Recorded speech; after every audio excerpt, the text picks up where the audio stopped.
আসসালামু আলাইকুম, কেমন আছেন সবাই?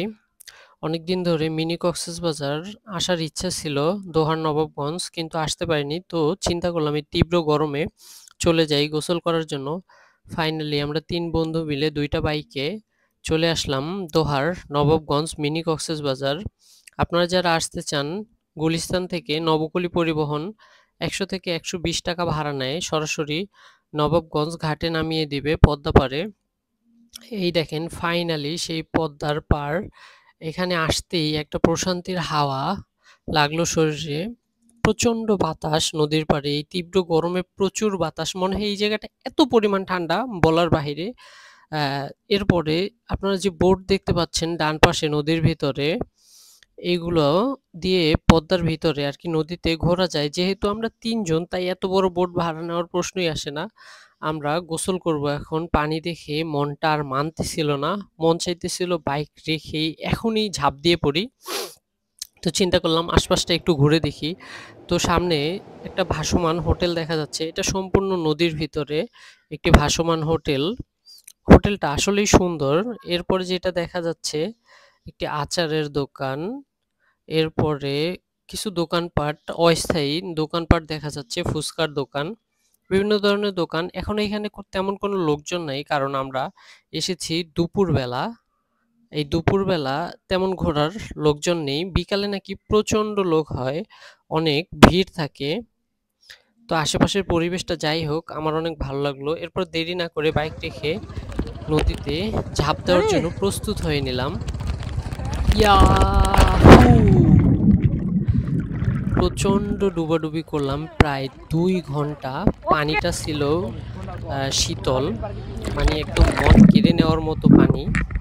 খুবই ভালো লাগছে, খুবই মজা করলাম, অনেক এনজয় করলাম। ৩ জন মিলে প্রচুর ডুবাডুবি করলাম। মানে কি যে বলবো, এত পরিমাণ শান্তি লাগতেছিল এই তীব্র গরমের ভিতর, যা বলে বোঝানো যাবে না। প্রচুর এনজয় করলাম, প্রচুর। অনেকদিন পর নদীতে গোসল করলাম এবং পানিটা ছিল খুবই ঠান্ডা, খুবই ভালো লাগছে। আপনারা আসলে আপনাদেরও খুব ভালো লাগবে, জায়গাটা আসলেই সুন্দর। তবে সবচেয়ে যে জিনিসটা ভালো লাগছে সেটা হলো আসার রাস্তাটা। নবাবগঞ্জের রাস্তাটা, কেরানীগঞ্জ থেকে নবাবগঞ্জ পর্যন্ত পুরা রাস্তায় কোথাও ভাঙা জায়গা নেই। রাস্তাটা এত সুন্দর যা বলার মতো না। এরপরে ৩ জন মিলে একটু ধ্যানে বসলাম, মজা করে দুষ্টুমি করে। এই যে প্রেমদেব, মাঝখানে কামদেব, আমি গুরুদেব। ধ্যান ট্যান শেষে আমরা খাওয়ার জন্য চলে গেলাম। তা আমাদের খাবার আইটেম ছিল মুরগির মাংস, সালাদ, এরপরে ছিল ছোট গুড়া মাছের ভাজি, এরপরে ছিল একটা শুটকি আইটেম, শুটকির পরে ছিল আলু ভর্তা, ডাল ভর্তা এবং আরেকটা শুটকি ভর্তা, এরপরে ইলিশ মাছ ভাজি, ডাল এবং ভাত।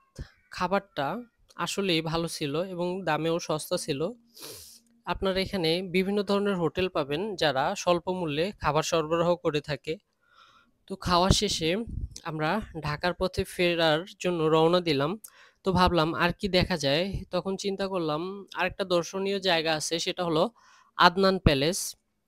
তো এখন আমরা আদনান প্যালেসের দিকে যাচ্ছি। আদনান প্যালেসের দিকে যাওয়ার পথে এটা একটা কলা বাগান দেখতে পাচ্ছি। আদনান প্যালেসে যাওয়ার রাস্তাটাও আসলে সুন্দর, গ্রামীণ পরিবেশ এনজয় করতে পারবেন যাওয়ার পথে। ফাইনালি চলে আসলাম প্যালেস পার্ক, আদনান প্যালেস। এই জায়গাটা নাকি অনেক সুন্দর। তো চিন্তা করলাম একটু ঘুরে আসি। তারপরে এটার প্রবেশ মূল্য ৫০ টাকা আর বাইক পার্কিং চার্জ ৫০ টাকা। তো আমরা বাইক রেখে টিকিট কেটে তারপর চলে গেলাম প্যালেস পার্কের ভিতরে। প্যালেস পার্কের ভিতরে প্রবেশ করতেই ডান পাশে দেখতে পারবেন সুন্দর কারুকার্যমণ্ডিত সুন্দর একটি বাড়ি। এটাই সেই প্যালেস পার্ক, যার নাম হলো আদনান প্যালেস। আসলেই বাড়িটা সুন্দর। এবং আমার কাছে সবচেয়ে যেটা আকর্ষণীয় লেগেছে সেটা হলো বাড়ির সামনে যেই পরি আর কি পানির ফোয়ারাটা। যদিও ফোয়ারাটা আমরা যাওয়ার পর চালু ছিল না, বাট দেখতে অসাধারণ। পুরা বাড়ির ভিউটা দেখেন, অসাধারণ একটা ভিউ, আশ্চর্যজনক সুন্দর। এরকম বাড়িতে থাকতে আসলেই অনেক মনে হয় ভালো লাগে। যাক, পরিটার চারপাশে একটু দেখেন পুরো বাড়ির ভিউটা অনেক সুন্দর এবং চারপাশ অনেক গাছপালা পরিবেষ্টিত, জায়গাটা ভালো লেগেছে। আপনারাও আসলে ভালো লাগবে। তবে আমার মনে হয়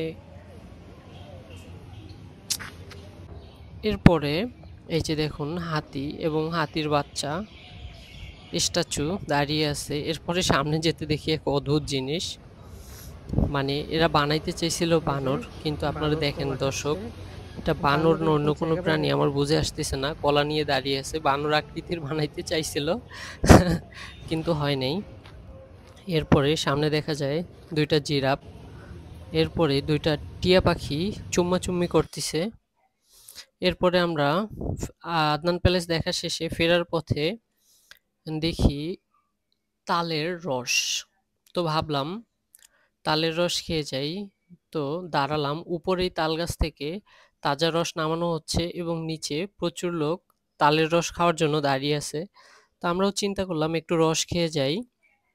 তো বাইক রেখে রস খাওয়ার জন্য নিচে নামলাম। নিচে নেমে সামনে এগিয়ে যেতেই দেখি অনেক রস বোতল ভরে রাখছে। আপনারা এই এখন যে রসটা দেখতে পাচ্ছেন এইটা আসলে তারই বলা হয়। এটা অনেকটা নেশা জাতীয় না, মানে এটা বাসি রস আর কি। এটা খেলে আপনার মাথাটা ঘুরে। তো আমরা এগুলো খাবো না, আমরা খাবো খাঁটি তালের রস। এই যে মাত্র গাছ থেকে নামানো হলো তালের রসটা, এটা খাঁটি। এটা কালারটা দেখেন, এটার কালারটা খুব সুন্দর, এটা পানি না, এটা আসলে মজাদার রস। প্রচুর বাতাস ছিল, বাতাসের কারণে মুখের ভিতরে দিতে পারতেছিলাম না। দেখেন রসটা পড়ে যাচ্ছে, প্রচন্ড বাতাস। যাক, তারপরেও গেঞ্জিটা ভিজে গেল রস খেতে।